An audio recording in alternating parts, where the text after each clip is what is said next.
변화 세 번째 그 마지막 시간을 오늘 본문을 중심으로 해서 함께 나누도록 하겠습니다. 예수님의 부활을 통해서 우리에게 일어난 변화 세 가지를 말씀을 드리고 있는데, 첫 번째가 뭡니까? 예수님의 부활로 우리 내면에 일어난 변화, 우리의 존재감, 우리의 정체성, 예수님이 십자가 지시면서 십자가의 그 고통 가운데서도 우리를 보면서 나의 즐거움이 너에게 있다라고 하는 어떤 그런 모습을 시편 16편을 상고하면서 우리의 존재가 어떻게 하나님 앞에서 변화되었는가를 살펴보았고요. 지난주에는 예수님이 부활하심으로 어떤 변화가 일어났을까? 아니, 사실 엄격하게 얘기하면 예수님이 변화된 것은 아닙니다. 예수님이 태어날 때부터 하나님의 아들로 태어나셨고 목수일 하실 때도 하나님의 아들이셨습니다. 단지 죽으심과 부활을 통해서 예수님의 정체가 분명하게 드러난 거지요. 그래서 예수님이 바로 우리의 주와 그리스도이시다 하는 것을 증거하는 그런 사건으로 부활을 우리에게 알려주고 있습니다. 오늘 그 마지막 시간으로 부활을 통해서 우리의 신앙에 어떤 변화가 일어났는가, 부활로 말미암아 하나님을 믿는 믿음 생활에 어떤 변화가 일어났고 우리는 그런 변화를 맛보고 누리고 있는지 한번 되돌아보는, 또 점검해보는 그런 시간을 함께 갖도록 하겠습니다. 자, 오늘 19절 말씀에 보면 예수님께서 너희가 이 성전을 헐라 내가 사흘 동안에 일으키리라 라는 말씀을 하고 있습니다. 이 말씀을 하고 있는 장소가 바로 성전이거든요. 성전에서 성전을 헐어라 라고 하는 그 말씀을 하는 이 예수님의 이 의도를 유대인들이나 함께 있던 제자들도 이해를 하지 못했습니다. 그래서 20절에 유대인들이 이 성전은 46년 동안의 지역권을 내가 3일 동안에 일으키겠느냐, 말도 안 된다, 뭐 그런 반응을 보이고 있는 것입니다. 제자들도 22절에 보면 죽은 자 가운데서 살아나신 후에야 제자들이 이 말씀하신 것을 기억하고 성경과 예수께서 하신 말씀을 믿었더라. 이 글을 쓰고 있는 제자 요한도 당시에는 이 말씀의 의미를 이해하지 못했다가 예수님이 부활하신 후에야 이 말씀을 깨닫게 되었다. 그 말씀의 의미가 20절에 우리에게 소개하고 있습니다. 예수는 성전된 자기 육체를 가리켜 말씀하신 것이라. 제자들도 예수의 부활로 말미암아 이 말씀이 이런 뜻이고 의미구나라고 이해를 하게 되었고 그제서야 예수님의 말씀과 성경을 믿게 되었다라는 그런 고백을 오늘 본문에 하고 있습니다. 자, 예수님의 부활로 말미암아 예수님이 하신 이 성전을 헐라라고 하는 그 의미를 오늘날 예수의 부활을 믿고 믿음 생활하는 모든 그리스도인들 또한 이 의미를 바르게 깨닫고 또 이런 의미를 살아내는 그런 신앙이 돼야 되는데, 과연 예수님이 성전을 헐라라고 하는 그 의미는 무엇을 의미하는 걸까? 예수님 당시의 성전은요, 유대인들에게 있어서는 이 세상에서 가장 아름다운 건물을 짓고 있다라고 그렇게 생각을 하고 있었습니다. 역사적으로 보면 예수님이 태어날 때 유대를 통치하고 있었던 유대의 왕이 누구냐? 헤롯 대왕입니다. 이 헤롯 대왕은 그 출신이 에돔 사람이에요. 에서의 후손인 에돔 사람이 유다의 왕이 되다 보니까 유대인들에게 있어서는 정통 유대인이 아니기 때문에 외면을 받고 배척을 받는 그런 사람이었습니다. 자, 그러다가 이 헤롯 대왕이 유대인들의 마음을 얻고자 해서 한 여러 가지 일들이 있는데 그 가운데 대표적인 치적이 뭐냐? 성전을 재건하는 거였어요. 솔로몬 성전의 그 화려함이 바벨론에 의해서 무너지고 재건은 됐지만 참 초라한 모습이었거든요. 그러다가 BC 60년경에 다시 무너지는 그런 폐허가 되는 그런 역사적인 아픔을 겪고 있는 이 성전을 헤롯 대왕이 재건을 합니다. 재건하는 이유는 자기가 마치 구약에 예언되어진 메시아로서 다윗의 왕위를 이방인 에돔의 왕이 아니라 다윗의 후손으로 성전을 재건하는 어떤 정통성이 이제 성경에 있다는 것을 보여주기 위해서 성전을 재건하는 거죠. 왜냐하면 예수님 당시의 유대인들은 메시아를 기다리고 있었는데 이 메시아가 오면 하는 일들 중에 무슨 일을 하냐? 하나님께서 다윗과 맺은 언약을 실천할 텐데 그 언약 중에 하나가 성전을 건축하는 거라고 생각을 했어요. 사무엘하 7장 12절로 13절에 하나님이 다윗과 약속 언약을 맺는데 이런 말씀을 합니다. 내 수완이 차서 내 조상들과 함께 누울 때에 내가 내 몸에서 날 내 씨를 내 뒤에 세워 그의 나라를 경고하게 하리라. 그는 내 이름을 위하여 내 집을 건축할 것이요 나는 그의 나라 왕위를 영원히 경고하게 하리라. 자, 뒤에 태어날 후손이 할 일이 내 이름을 위하여 집을 건축한대요. 성전을 건축한다는 얘기죠. 자, 이 말씀을 헤롯 대왕이 성취함으로써 자기가 바로 이 사람이야 라고 정통성을 이야기하기 위해서 성전을 짓는데 가장 크고 웅장하고 화려하게 짓습니다. 그래서 기원전 20년부터 짓기를 시작해서 헤롯 대왕 살아있을 때는 완성을 못하고요. 언제 완성이 되냐? AD 64년 기원전 20년부터 기원 후 64년에 완성이 됐으니까 장장 몇 년에 걸친 공사입니까? 84년 동안 대공사가 진행되고 있어요. 그래서 예수님이 성전을 헐라했을 때는 완성된 상태가 아니라 재건되고 있는 상태예요. 그래서 유대인들이 20절에 얘기하고 있는 이 성전은 46년 동안의 지었거늘, 이 말은 완성됐다는 것이 아니라 46년 동안 짓고 있는 중인데 네가 어떻게 3일 만에 세우냐, 그거예요.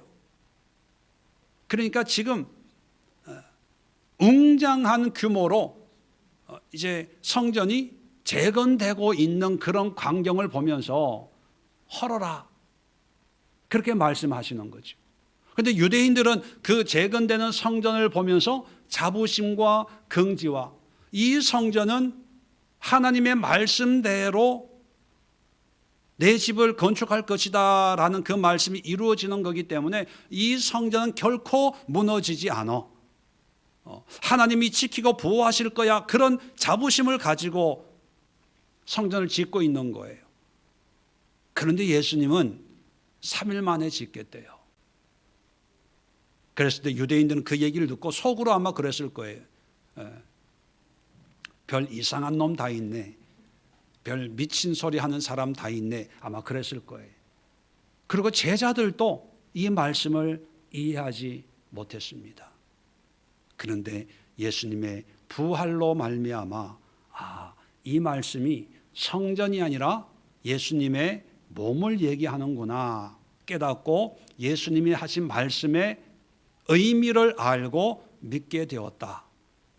그러면 예수님의 부활로 말미암아 우리의 신앙에 나타난 변화는 뭘까? 첫 번째가 뭐냐면 성전에서 예수님의 몸,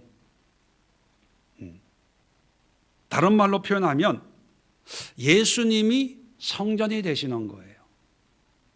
이게 무슨 뜻이냐 하면 유대인들에게 있어서 가장 신앙생활의 중요한 요소가 성전입니다.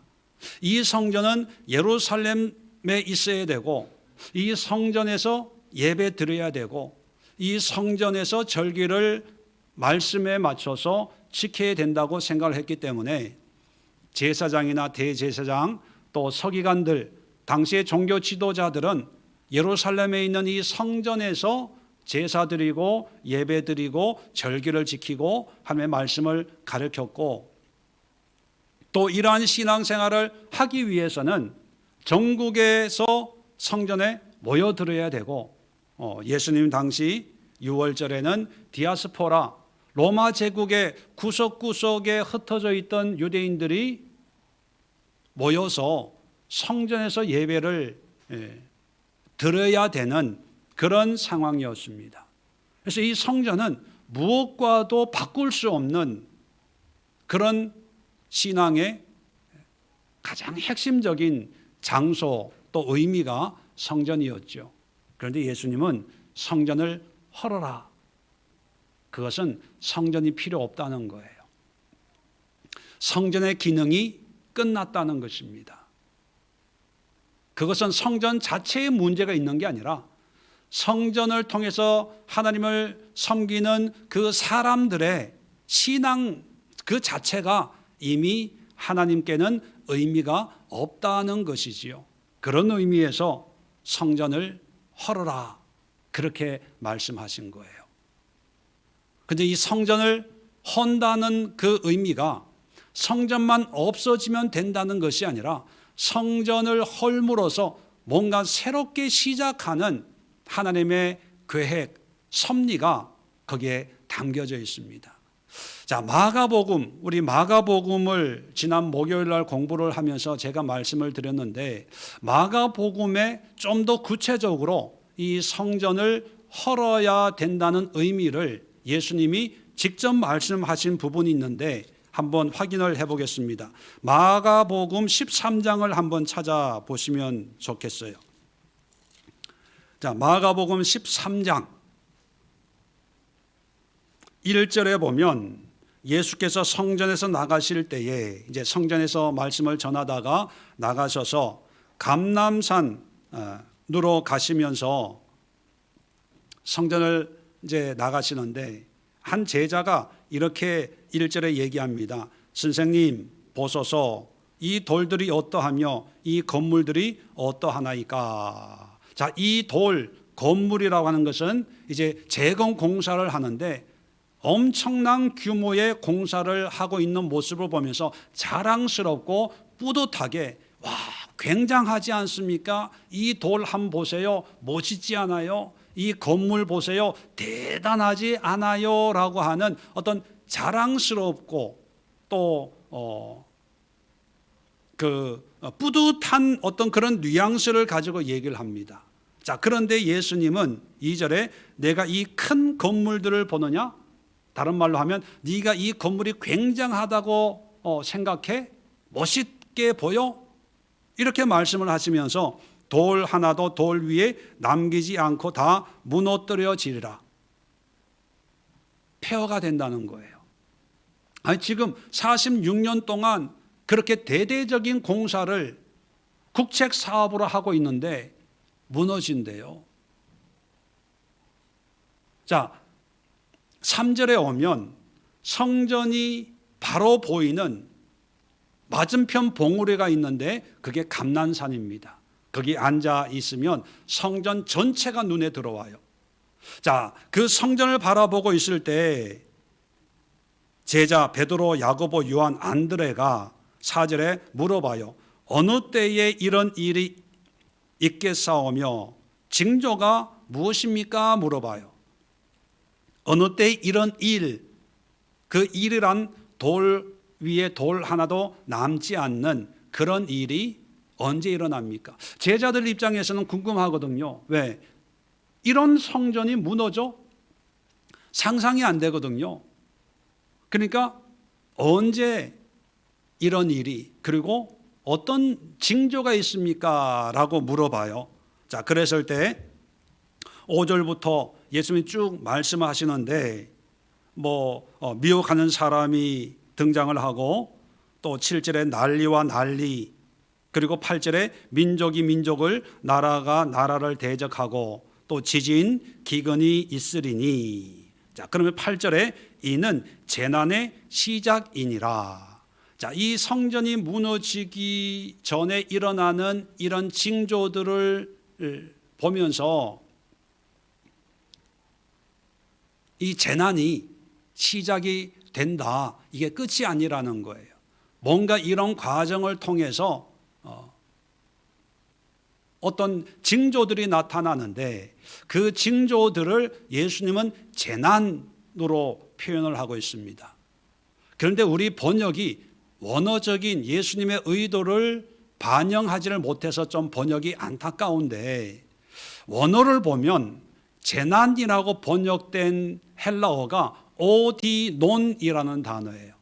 이 오디논이라는 단어는 다른 성경에는 어떤 의미로 번역이 됐냐 하면, 진통, 산고, 무슨 뜻입니까? 아이를 낳을 때 산모가 느끼는 통증.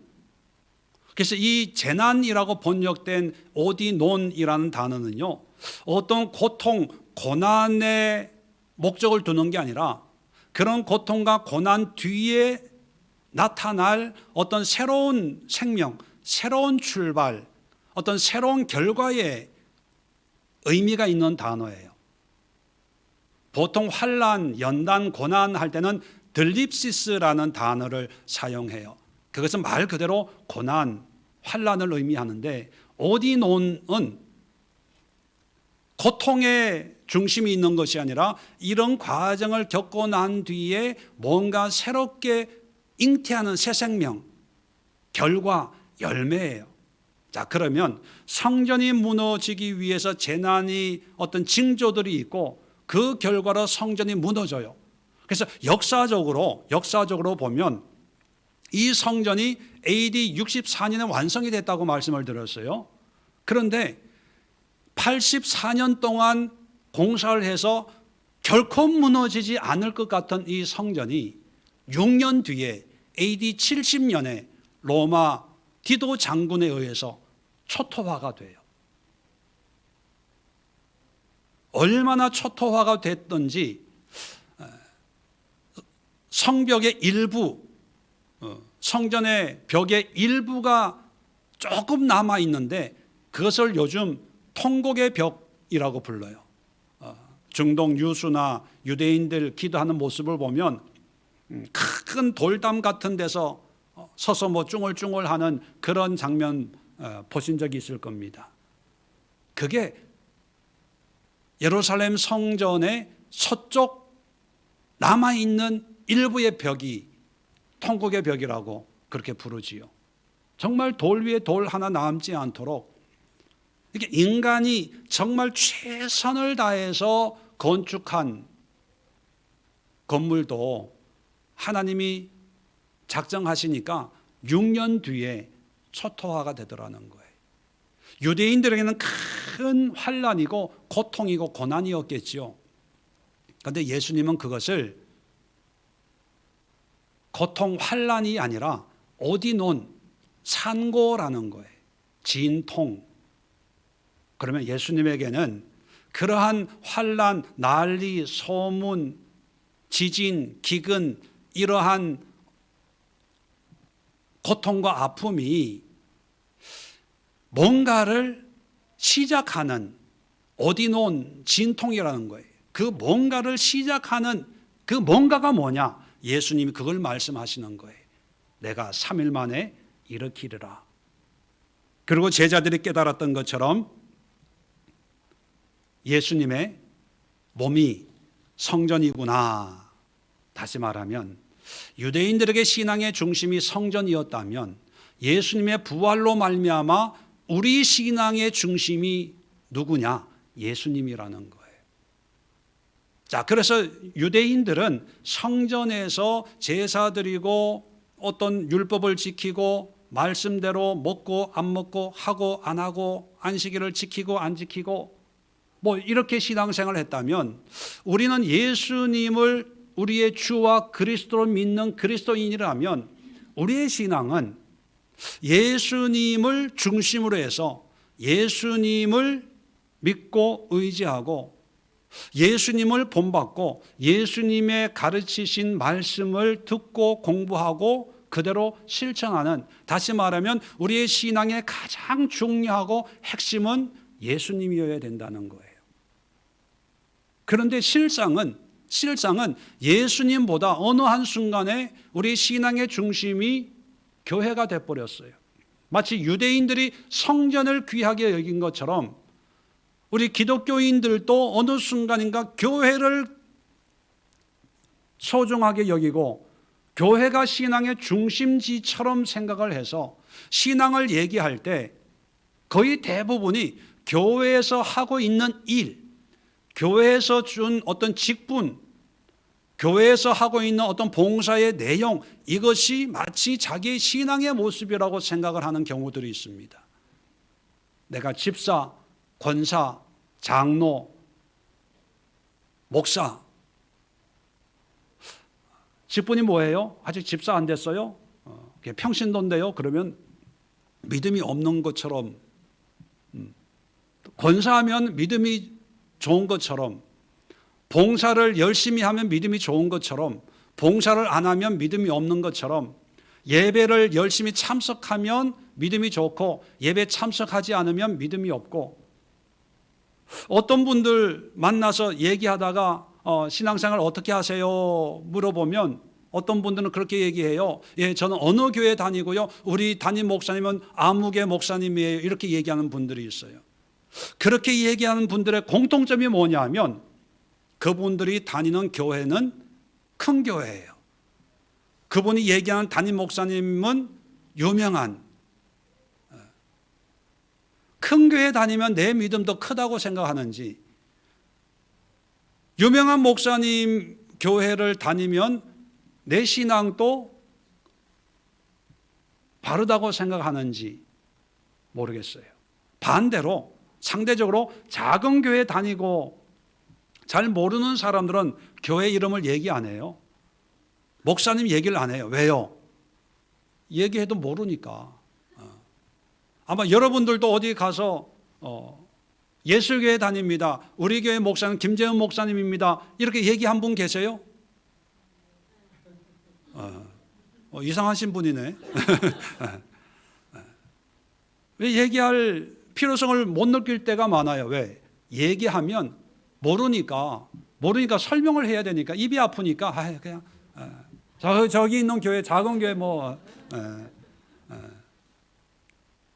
근데 여러분, 예수님의 부활로 말미암아 우리가 신앙생활 하는 것은 교회와의 관계에서 신앙생활 하는 게 절대로 아니에요.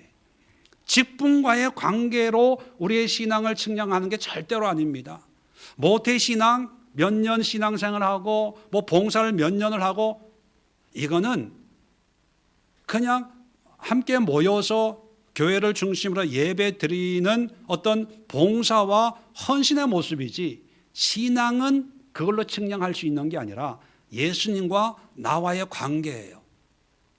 예수님이 성전이 된 거예요. 예수님으로 하나님을 알고 예수님의 이름으로 기도하고 예수님의 이름에 합당한 삶을 살아내고 예수님의 뜻과 섭리를 깨닫고 우리가 그렇게 하나님의 기쁨을 이루어드리는 삶을 사는 것이 믿음이지, 교회에서 얼마나 열심히 하냐 안 하냐, 직분을 받았냐 못 받았냐, 그것이 신앙의 기준이나 중심이 아니라는 거죠. 구약시대 유대인들에게는 성전에서의 모습이 굉장히 중요했어요. 그런데 예수님의 부활로 시작된 우리의 신앙은 교회가 아니라 예수님과 나와의 관계, 그것이 중요하다는 것입니다.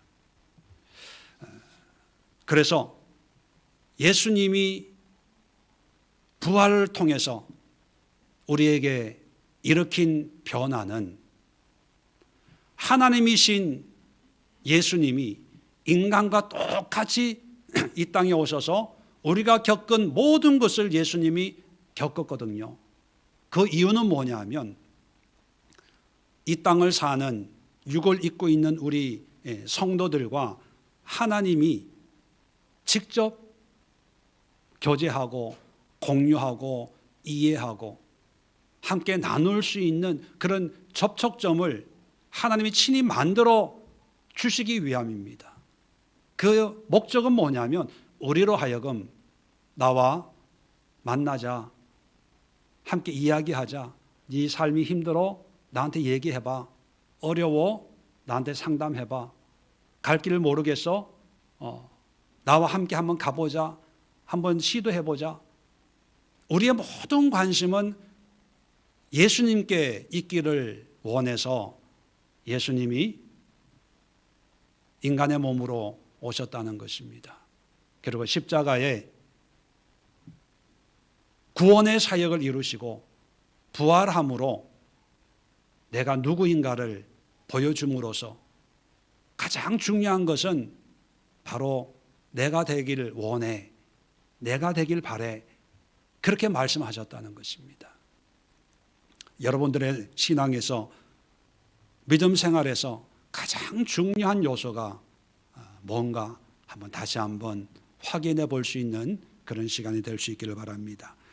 자, 두 번째 변화가 일어났는데, 자, 예수님이 가장 중요하다고 여기는 사람들이 이제 모이기를 시작을 했습니다.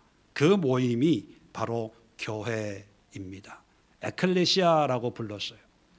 유대인들에게는 성전이라고 하는 어떤 눈에 보이는 건물과 어떤 종교 예식을 치르는 어떤 절차가 있고 어떤 제사장들이 있어서 누가 봐도 이것은 유대교구나라고 인정할 수 있는 그런 외적인 형식과 형태를 갖추고 있는데, 이 교회는 외적인 형태가 없어요. 어디에서 모였습니까? 가정집에서. 어떤 사람이 모였어요? 아무나 예수님을 믿는 누구, 남녀노소, 부자도 있고 가난한 사람들도 있고 여자도 있고 남자도 있고 또 유대인들도 있고 이방인들도 있고 아무런 제약이 없었어요. 유대인들은, 이방인들은 오지 못했어요. 이스라엘 사람들만 하나님을 예배했거든요. 그런데 예수님의 이 교회는 누구나 다. 자, 제사장이 있었습니까? 교회? 없었어요.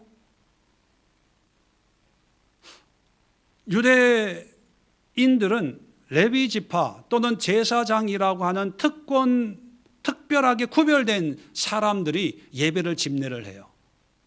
그런데 에클레시아는 여자가 집례하기도 하고 남자가, 부자가 또는 하인이, 유대인이 하기도 하고 이방인들이 하기도 하고 구별이 없어요. 그런데 이 에클레시아에서 하는 일은 뭐냐 하면 신앙의 중심이 되시는 예수님, 그 예수님이 주와 그리스도이시기 때문에 예수님이 행하신 말씀, 행동, 가르침을 함께 나누는 거예요. 공부하는 거죠.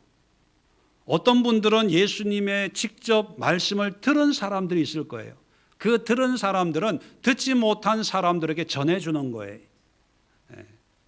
어느 날 예수님 만났는데 예수님이 이런 말씀을 하셨어 라고 전해주면 그랬어? 그러면 그 말씀을 우리가 어떻게 이해해야 돼? 무슨 뜻이야? 물어보면 아마 이런 뜻이 아닐까? 풀어주고, 자, 그렇다면 예수님의 말씀을 어떻게 실천할까? 나는 어느 집에 종인데 종으로서 이 말씀을 어떻게 실천하면 좋을까요? 아시는 분 계세요? 그러면 어떤 사람이 나도 아무개 집에 노예로 팔려와서 노예 생활 경력이 이런데 이 예수님의 말씀을 내가 듣고 나는 이렇게 실천해, 이렇게 순종하고 있어. 또 어떤 사람은 듣고 나는 사업을 하는데, 장사를 하는데 나는 이 말씀을 나는 이렇게 적용하고 이렇게 살고 있어. 그런 걸 나누는 거예요. 자, 나누고 나서 헤어지기 전에 예수님이 친히 행하신 성찬을 하면서 예수님의 몸인 떡을 먹고 흘리신 피를 상징하는 포도주를 마시면서 예수님이 승천하셨지만 이 성찬을 통해서 내가 먹고 마심으로 예수님이 나와 함께하고 계시니까 오늘 이 말씀대로 살 수 있도록 예수님이 나에게 힘주시고 또 예수님과 함께 동행하는 그런 삶을 살아야 살겠습니다라고 하는 어떤 고백과 헌신에 성찬을 하고 헤어지는 거지요. 그 다음 날 또 모여서 똑같은 그런 과정을 겪으면서 조금씩 예수님의 말씀에 대한 이해와 또 말씀으로 살아내는 삶의 변화들이 일어나는 그런 사람들이 모인 모임이 교회가 되고 이것이 점점 커지게 되었던 것입니다. 그래서 교회가 시작이 됐다는 것은 어떤 예배나 예식이나 어떤 종교적인 행위의 의미가 아니라 예수님에 대해서 배우고 알고 또 말씀대로 살려고 애쓰는 사람들의 모임이 교회였다는 거예요. 그런데 어느 순간부터 예수님에 대한 사모함, 말씀 또 예수님의 가르치신 그 의미를 공부하고 연구하고 순종하는 것보다 예배 참석하는 것이 그것이 교회의 모든 것이 되는 그런 상황으로 변질되고 말았어요. 로마 제국에서 기독교가 공인이 되면서 이제 숨어 있고 흩어져 있던 교회가 큰 건물로 하나로 통합되다 보니까 이제 교회에서 사제들이 다시 등장하면서 정해진 시간에 정해진 절차에 따라서 드려지는 예배, 그 예배가 교회에서 하는 전부가 되어버리고 이제 교회는 예배 처소가 된 거예요. 예배 드리러. 예배 드렸어 안 드렸어? 예배 참석해야지. 예배 때는 단정하게 하고 핸드폰 하지 말고 졸지 말고 단정하게. 그리고 예배만 끝나면 이제 자유가 되는 거죠. 근데 교회는요, 예배 드리는 곳이 아닙니다. 예배 드리는 곳이 교회라면 그건 교회가 아니라 성전이에요.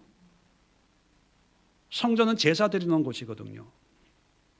예수님의 부활로 성전을 무너뜨렸어요. 그리고 예수님의 몸으로 성전 삼으셨다고 성경이 기록하고 있는데 몸으로 성전 삼으셨다는 것은 예수님이 성전이에요. 그 말은 예수님으로 우리가 하나님을 예배하고 섬기고 그렇게 하려면 예수님이 우리에게 말씀하신 말씀의 내용이 뭔지 그걸 배우고 깨닫고 이해하고 그리고 그렇게 살아내게 하도록 하는 게 교회예요. 어떻게 보면 이 예배를 통해서 이런 설교 말씀을 듣잖아요. 이것도 하나의 어떤 예수님의 하나님의 마음, 생각, 뜻을 목사를 통해서 설교자를 통해서 듣고 배우고 알고 믿고 이번 한 주간 그렇게 살아야지 이런 열매들도 있습니다. 그런데 이런 열매보다 많은 부분에 있어서 예배 참석하는 것, 설교 듣는 것, 그냥 예배 드렸다는 그 자리에 있었다는 것으로 만족하는 경우가 참 많지요. 사실 우리가 드리는 이 예배의 모습은요, 성경에서 이렇게 드리라는 것이 아니라 교회 역사를 통해서 전통으로 내려온 어떤 예배 형태예요. 초대교회가 이런 예배 드렸을까요? 대표 기도가 있고 헌금 시간이 있고 설교하고 축도하고, 아마 초대교회는 이런 게 없었을 거예요. 초대교회는 말씀드린 것처럼 이런 예배, 우리가 드리고 있는 지금 이 시간의 예배보다는 주중에 드리는 에클레시아가 더 가까웠을 거예요. 물론 우리가 드리는 에클레시아가 완벽한 모습은 아니지만 그냥 평신도들이 사회를 보면서 예수님이 이렇게 말씀하셨습니다. 이 말씀을 우리가 어떻게 우리의 삶에 적용할까요? 자, 노예 생활하고 있는 아무개 한번 얘기 듣고 싶습니다. 또 사업을 하고 있는 우리 아무개 집사님 생각을 한번 듣고 싶습니다.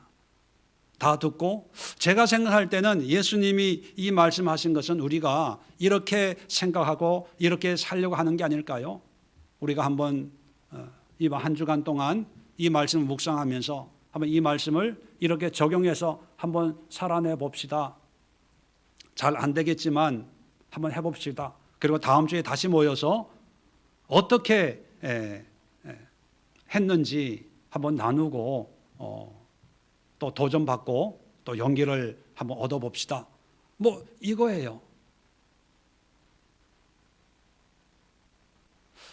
그래서 교회에서 가장 중요한 기능은 뭐냐면 예배가 아니라 예배 드리기 위해서 제일 중요한 게 뭐냐면 예수님에 대해서 아는 거예요. 자, 에베소서 4장 13절 한번 찾아봅시다. 자, 에베소서 에베소서 하면 우리가 교회론에 관한 내용이 언급이 되고 있는데, 교회 신앙생활에 대해서 언급을 하고 있는데, 자, 에베소서 4장 13절 보면 교회란 어떤 모습을 갖춰야 되는가? 자, 13절 우리가 다 하나님의 아들을 믿는 것과, 자, 예수님, 하나님의 아들 예수님이죠. 예수님을 믿는 것과 아는 일에 하나가 되어. 자, 예수님을 믿는 거하고 아는 거하고 하나가 되어야 된다는 거예요. 믿기 위해서는 알아야 되고, 아는 것이 지식으로 끝나는 것이 아니라 그것이 믿음이 되어야 돼요. 그래서 예수님에 대해서 공부하고 연구하고 알고, 그리고 이것이 믿음으로 성숙되는 그런 과정을 겪어야 돼요. 이게 하나가 돼야 돼요. 하나가. 공부만 하는 것이 아니고 또 덮어놓고 믿습니다 하는 것도 안 된다는 거예요. 믿는 것과 아는 것이 하나가 되어, 자, 계속해서 온전한 사람을 이루어. 이것이 온전한 사람이, 온전한 성도라는 거예요. 자, 그래서 그리스도의 장성한 분량이 충만한 데까지 이르리니. 자, 예수님이 원하시는 우리 믿음의 어떤 충만한 온전한 모습에 이룰 수가 있는 거죠. 어떻게 해서요? 예수님을 알고 믿는 것이 균형을 이루어서 하나가 되는 그런 온전한 사람이 이루어질 때, 예수님이 보실 때, 야, 그래, 믿음의 어떤 충만한 상태가 됐구나, 이렇게 말씀을 한다는 거죠. 자, 이런 13절의 이야기는 어떻게 보면 영적인, 우리의 신앙적인 영역을 언급을 하고 있다면, 자, 충만한 데까지 이르리니, 자, 14절입니다. 이는 왜 우리가 영적인 이런 충만한 상태에 이르러야 되는가? 이유에 대해서 얘기합니다. 이는 우리가 이제부터 어린 아이가 되지 아니하여 사람의 속임수와 간사한 유혹에 빠져 온갖 교훈의 풍조에 밀려 요동하지 않게 하려 함이라. 14절은 우리의 삶을 얘기하는 거예요. 환경을. 이렇게 온전한 사람이 되어야 우리가 살아갈 때 사람의 속임수나 간사한 유혹, 세상의 이런 유혹에 빠지지 않고 온갖 교훈의 풍조, 세상 유행에 떠밀려서 요동하지 않는 그런 삶을 우리의 삶 속에서 살아낼 수 있다는 거예요. 다시 말하면 교회가 해야 될 일은 예배만 출창 드리는 것이 아니라, 예배도 포함이 되지만 중요한 것은 예수님에 대해서 알고 배우고 공부하고 연구하고 그리고 이것이 나의 믿음이 될 수 있도록, 그래서 아는 것과 믿는 것이 하나가 된 온전한 삶을 사람이 되도록 훈련하고 가르치고 배우는 곳이 교회예요. 자, 그래서 이 교회에서 그런 온전한 사람이 되어서 이제 세상에 나가서 믿음을 가지고, 세상은 여전히 요동하고 있어요. 여전히 미혹이 있어요. 우리가 은혜 받는다고 세상에 바뀌는 게 아닙니다. 누가 바뀌어요? 내가 바뀌는 거예요. 어떤 사람으로? 온전한 사람으로 되어서 이제는 미혹에 넘어가지 아니하고 세상 풍조에 유행 따라 살지 아니하고 사람의 말에 흔들리지 아니하고 꿋꿋하게 예수님의 가르치신 말씀대로 흔들리지 않고 살아가는 그런 삶을, 사람들을 양성하는 거, 그런 사람들이 모여 있는 곳이 교회라는 거예요.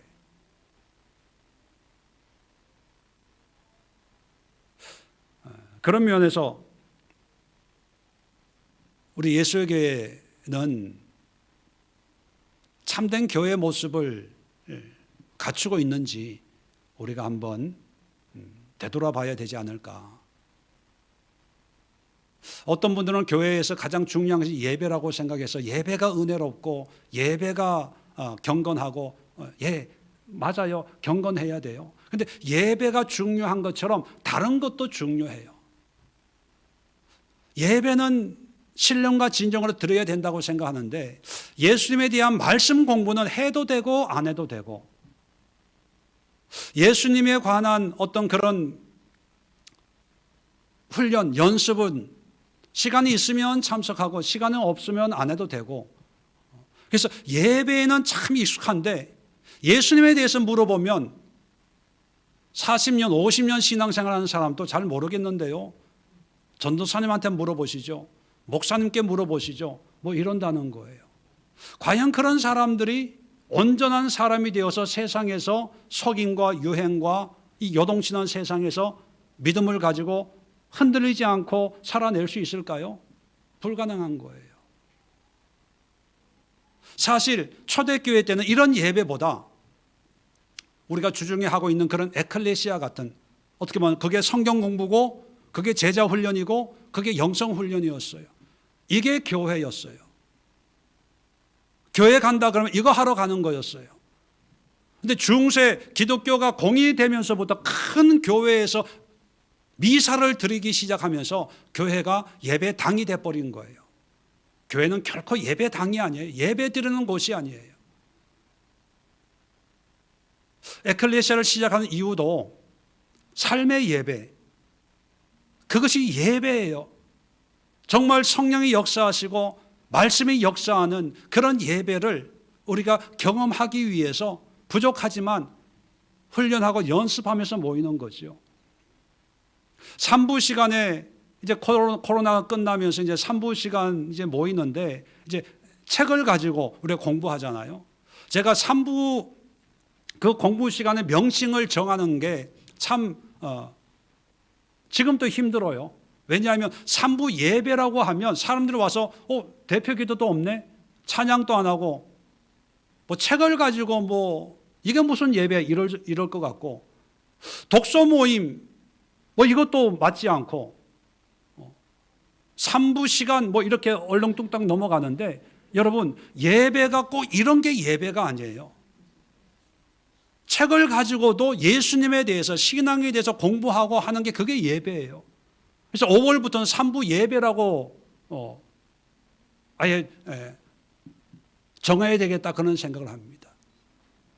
예배라고 하는 어떤 형식과 어떤 모양과 모습이 있는 그것만이 예배가 아니고, 왜냐하면 그런 걸 예배라고 우리가 많이 배우고 지금까지 신앙생활을 해왔죠. 그러다 보니까 부작용이 뭐냐 하면, 정해진 그런 예배는 예배에 참석하려고 애를 써요. 노력을 해요. 또 예배 빠지면 좀 마음에 죄의식, 하나님 앞에 미안한 마음이 있어요. 자, 그건 좋은데 그 예배를 중요하게 여기다 보니까 상대적으로 다른 거는 사소하게 여기는 거예요. 아니에요. 교회가 진짜 중요했던 것은 주일날 예배 참석하는 그런 예배가 아니라 예수님에 대해서 말씀에서 공부하는 성경 공부 시간이 또 훨씬 더 중요했어요. 에클레시아가 훨씬 더 중요했어요. 3부 예배인 책을 읽고 예수님 신앙에 대해서 도전받고 내가 이렇게 신앙생활에서 안 되겠구나 이 찔림을 받는 그런 시간이 훨씬 중요했어요. 그런데 어느 순간부터 그게 사라지고 그건 대학교 선교단체 어떤 훈련하는 그런 프로그램을 다 빼앗기고 교회가 껍데기만 남아있는데 그 껍데기를 채운 것이 뭐냐면 일주일에 있는 주일 한 번 있는 주일 예배, 주중 예배는 와도 그만 안 와도 그만 그렇게 돼버렸어요. 그러면서 교회는 세상에 대한 힘을 잃어갔던 거죠. 세 번째 예수님의 부활로 변화된 것은 이러한 신앙생활이 어떤 특정한 종교 지도자나 특별히 하나님이 선택하신 구약에 보면 레위 지파를 선택을 하시고 또 선지자를 택하시고 하나님의 특별한 은혜를 입은 자를 선택적으로 택하셨잖아요. 그런데 예수님의 부활로 말미암아 시작된 이 교회 안에서는 누군가를 선택하는 것이 아니라 크게 보면 하나님의 선택이겠지만 우리에게는요 누구나 자원하고 헌신하면 누구든지 하나님의 일을 할 수 있는 그런 신앙의 삶이 열린 거예요. 구약의 제사장은 레위 지파만, 말씀을 연구하는 서기관만 어떤 정해져 있었는데 신약에 오면 제자들도 어부들 중에서 또 세금 걷는 세리 중에서 가룟 유다 같은 사람은 어떤 사회 개혁하는 어떤 야망이 있는 그런 사람 중에서 구별 없이 그저 예수님을 따르기로 원하면 배반할 사람도 예수님이 내 제자가 돼. 다 부르셨어요. 로마서 16장에 등장하는 많은 사람들의 면면을 보면 여자도 있고 유대인도 있고 이방인도 있고 부자도 있고 귀족도 있고 반대로 노예도 있어요. 골고루 해요. 중요한 것은 뭐냐면 누구나 예수님을 주로 믿고 헌신하고 섬기기만 하면 누구에게나 믿음의 문이 활짝 열려졌어요. 여기에는 어떤 차별도 없어요. 어떤 구별도 없습니다. 교회 안에 장로가 있고 집사가 있죠. 그런데 이 장로, 집사라는 이 명칭도 유대 사회에 있었고 로마 사회에 있는 그런 용어예요. 우리는 장로, 집사 그러면 어떤 교회의 직분으로 여기지만 이 초대교회 성경시대의 장로, 집사 그러면 그냥 일꾼이에요. 일꾼. 장로면 어떤 어른들, 나이가 지극하신, 그래서 젊은 사람들 어떤 것을 가르칠 수 있는 연륜을 가지고 있는 분. 집사는 그저 일꾼이에요. 일꾼.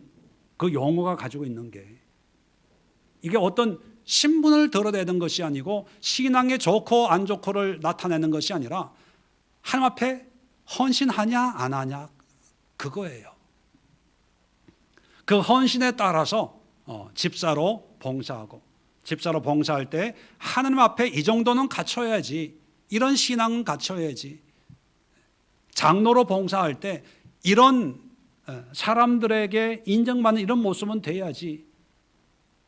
그래서 그 사람들은 예수님을 소개하고 또 섬기고 봉사하고, 예수님이 낮은 데 앉아라, 대접받기보다는 섬겨라, 낮아져라, 희생해라, 그 말씀을 내가 교회에서 집사로 섬기는 거예요.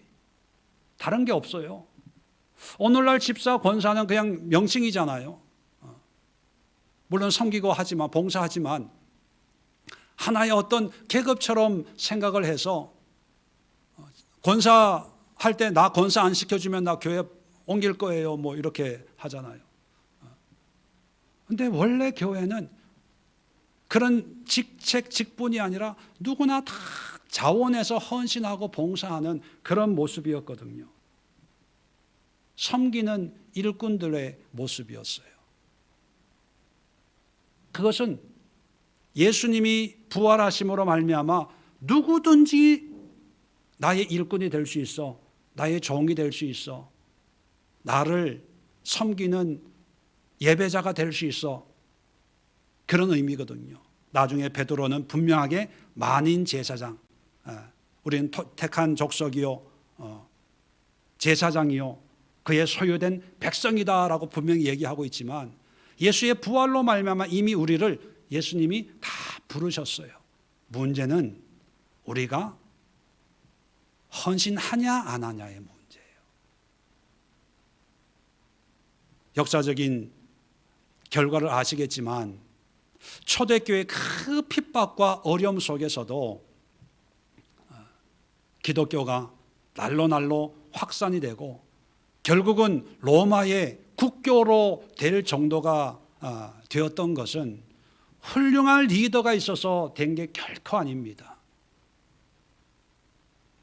훌륭한 몇 사람의 리더보다 성도들, 교우들 한 사람 한 사람의 헌신과 충성과 섬김과 봉사, 이것이 기초가 되고 기반이 되고 이게 힘이 되었기 때문이지요. 그렇다면 오늘날 우리 한국교회의 이런 영적인 침체에서 회복할 수 있는 길은 훌륭한 지도자가 온다고 될까요? 저는 우리나라 풍토에 정치든 교회든 훌륭한 영적인 지도자가 나타나면 더 많은 혼란이 있을 거라고 생각을 해요. 왜냐하면 우리는 그렇잖아요. 남을 인정하지 않잖아요. 무조건 깎아내려야 돼. 청문회 하면 다 걸리잖아요. 그죠? 영적인 인물보다 우리 성도님들이 영적인 신앙으로 무장하는 게 우리 한국 사회나 한국 교회의 어떤 변화의 해결책이 아닌가, 그런 생각을 합니다. 결론적으로 정리를 하면 첫 번째, 두 번째, 세 번째 시간을 통해서 예수의 부활로 말미암아 엄청난 변화가 우리에게 일어났는데, 우리 내적인 변화, 또 예수님의 정체에 대해서, 오늘 우리 신앙의 변화에 대해서 과연 우리는 이런 변화를 누리고 있는지, 경험하고 있는지, 또 이런 변화 속에 살고 있는지, 우리가 우리 스스로의 신앙과 우리 교회와 이 시대를 분별해 보면서 고칠 것은 고치고 도전받을 것은 도전받고, 이제 교회 생활로 만족하지 마시고 예수님을 아는 데 힘쓰기를 바랍니다. 예수님을 배우기를 힘쓰고 말씀대로 살도록 훈련하고, 믿음이 안 자라요 하는 사람은 공통점이 있어요. 그 공통점은 뭐냐면 예수님에 대해서 배우려고 하지 않는다는 거예요. 안 배우니까 힘들죠. 당연히. 모르니까 힘든 거예요. 당연한 거예요. 근데 알면 힘들다는 생각 안 합니다. 왜요? 당연하니까. 그 힘듦이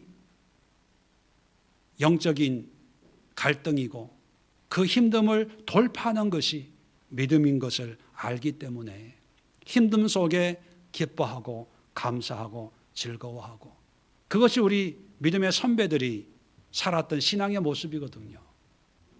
이러한 믿음의 삶을 예수님의 부활로 말미암아 우리에게 허락해 주셨는데, 우리가 외면하지 말고 핑계대지 말고 이러한 삶을, 이러한 신앙을 우리가 살아내서 예수님께 영광 돌리는 그런 성숙한 믿음과 지식의 온전한, 하나가 되는 온전한 그런 성도로 설 수 있는 그런 은혜가 우리 모두에게 임하시기를 주의 이름으로 축원을 드립니다. 기도하겠습니다. 좋으신 하나님 아버지, 은혜와 사랑을 감사합니다. 오늘 부활이 일으킨 세 번째 변화를 통해서 우리의 교회 생활, 우리의 신앙 생활, 우리의 믿음 생활이 어떠해야 되는가를 다시 한번 잘 정리해서 지식적으로 알고 있는 것으로 마치지 말고 헌신하게 하옵소서, 도전하게 하옵소서, 수고하고 애씀을 통해서 예수님을 알고 믿고 섬기고, 그래서 우리의 모든 삶을 주님을 위해서 헌신하여 주님의 귀한 도구로 쓰임받는 우리 예수의 모든 성도들 되게 하여 주시옵소서. 이제는 우리 주 예수 그리스도의 은혜와 하나님 아버지의 크고 놀라운 사랑하심과 성령의 감화 감동 충만 내주케 하는 은혜가 말씀을 가지고 세상을 향해 나아가는 모든 권속들, 우리의 가정과 직장과 일터와 우리 모든 삶의 현장 위에, 그리고 선교지 이 지구촌 위에 지금부터 영원까지 함께 계시기를 간절히 축원드리옵나이다. 아멘.